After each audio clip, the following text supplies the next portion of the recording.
Jusqu'à 9 heures, Good Morning Business. Et à 7h20, on est avec Benjamin Ducousseau, le PDG et fondateur de Wizbee, parce qu'on a été bluffé par cette étude que vous avez réalisée avec Opinionway.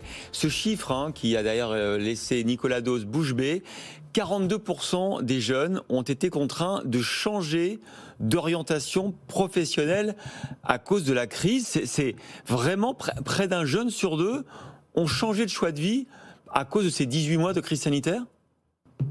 Oui, bonjour.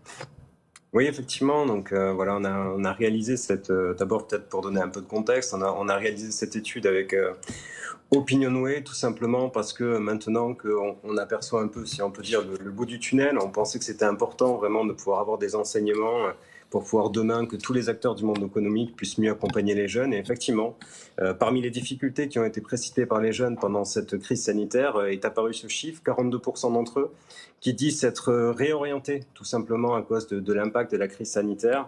Mais il y en a aussi, par exemple, plus d'un sur deux qui a avoué avoir sauté un repas pour faire des économies pendant la crise sanitaire. Voilà, ça fait partie des difficultés qui ont été annoncées par les jeunes. Mais il y a un risque quand même d'une génération qui soit un peu, du coup, frustrée dans son parcours. Moi, ça m'inquiète ce chiffre, parce que quand un jeune renonce à son choix initial pour des raisons autres que universitaires, on se dit que ça va être des jeunes qui, sur le marché de l'emploi, seront peut-être moins motivés, non ?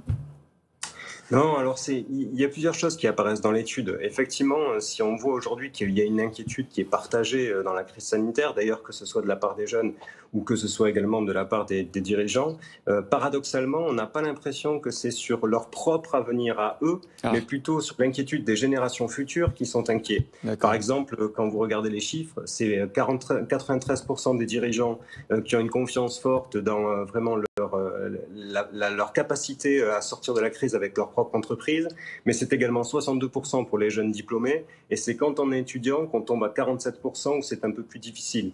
Mais quand vous regardez de manière un peu plus globale et que vous regardez vraiment leur inquiétude face aux générations futures, leur propre génération, c'est là où quelque part le bas blesse, puisque 56% des jeunes aujourd'hui sont pas confiants ou peu confiants dans l'avenir des futures générations, et c'est quasiment le même chiffre chez les dirigeants d'entreprise. Et dans le même temps, il y a un optimisme chez ces dirigeants pour les mois qui viennent. Ils sont prêts à recruter. Il va falloir remettre en symbiose ces deux acteurs économiques.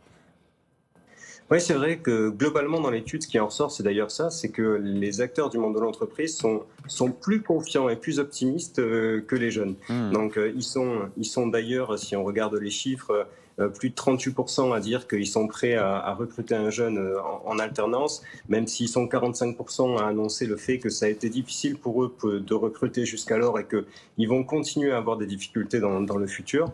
Donc voilà, toute la question va être comment faire pour concilier vraiment les attentes des jeunes et les attentes des entreprises dans les prochains mois et les prochaines semaines qui sont à venir. Mais alors justement, Benjamin Ducousseau, sur votre plateforme Wizbee, qui quand même avec 400 000 offres d'emploi sur la plateforme, 7 millions de jeunes que vous avez aidés à un moment ou à un autre pour entrer dans la vie active, est-ce que ça se traduit par des changements de comportement de vos utilisateurs sur la plateforme ? Qu'est-ce que vous observez en cette rentrée 2021 ?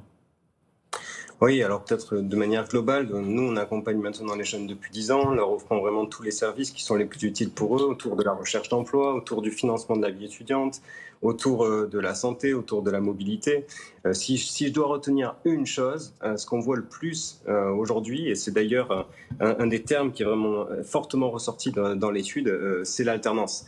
Ce qu'on voit aujourd'hui, c'est que les jeunes ont souffert globalement de deux chocs pendant cette crise sanitaire. La première, c'est le manque d'argent. C'est quand même plus de 30% des jeunes qui ont dit que la première difficulté qu'ils ont eue pendant cette crise, c'est l'argent. Et la deuxième, c'est le manque d'expérience. D'où vraiment, si on peut dire, les lettres de noblesse qu'a acquis l'alternance pendant cette période. Et ça se traduit également dans les chiffres. Chez nous, c'est plus de 35% d'augmentation des recherches d'apprentissage et d'alternance cette année. Donc voilà, l'alternance comme voie de sortie de crise pour les jeunes comme pour les dirigeants me semble être un bon résumé. Je voudrais votre regard, parce que évidemment vous côtoyez ces populations. Les dirigeants d'entreprise le disent, ils sont prêts à embaucher. Il y a beaucoup de postes pour autant qui ne trouvent pas preneurs. Est-ce que ces jeunes, d'après vous, attendent? Est-ce qu'ils ne se sentent pas concernés par ces postes disponibles? Qu'est-ce qui fait que ces deux données n'entrent pas en adéquation en ce moment? Non, disons que je pense qu'effectivement, c'est aussi pour ça que des jeunes se sont réorientés. On a vu que pendant la crise sanitaire, il y a eu aussi des secteurs qui ont aujourd'hui cru de manière importante et d'autres qui, au contraire, ont connu des difficultés. Parmi ceux qui ont connu des difficultés, on sait que le secteur de l'événementiel a été particulièrement touché l'année dernière. Parmi ceux qui ont gagné des jalons, on a par exemple le secteur du digital qui a beaucoup gagné, ou même aujourd'hui la restauration qui, maintenant que la crise sanitaire est un peu changée, est un peu derrière, ou pas derrière, mais du moins en train de s'arranger, on voit bien que la demande dans la restauration était très forte, tout comme le secteur du BTP. Donc voilà, il y a des changements qui s'opèrent sur les filières, et je crois que c'est également un des enjeux de demain, de pouvoir vraiment remettre à plat un petit peu sa cartographie des filières et des formations pour pouvoir vraiment s'adapter au contexte économique actuel.